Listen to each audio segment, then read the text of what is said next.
the Mercury13 program has been dear to my heart for a long, long time, because I've always wanted to go into space. The minute I saw Life magazine and Jerry Cobb was the first one to go through the Loveless Clinic tests at Albuquerque, New Mexico, and that's the same place that the Mercury 7 men went. Now we must remember here a little bit of history. There were 159 men that went through the Loveless Clinic, and how many passed? 7. Now they picked 25 women. They didn't pick me because I volunteered, and I was just 21. I was just the kid, and I was a New Mexican. And Loveless liked that because he had somebody from his home state. But I had to have permission from my parents at 21 to take these tests.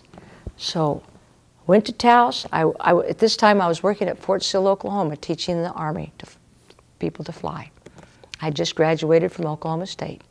Had probably about 300 or 400 hours under my belt.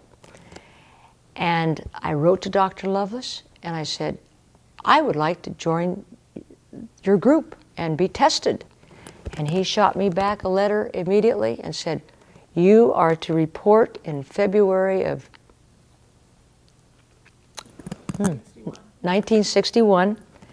And my mother drove me from Taos to Albuquerque, let me off at the motel across the street from Loveless, and I was given a piece of paper of instructions, and I dutifully did everything they told me to do, reported at the correct time the next day on Monday, went through all the tests, and the more I learned, the more I thought, I have to excel in these tests, and I'm going to be the best. So in several tests, I did excel, and I did more time on some of these tests than even the men. So we had 25 girls go through this test, and how many did we end up with? We ended up with 13.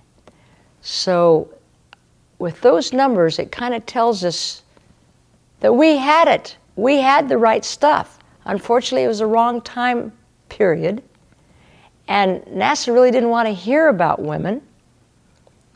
It was 20 years later before Sally Ride went up. Then it was 30 years later before Eileen went up. So it took them that long to kind of get the mindset that we're okay.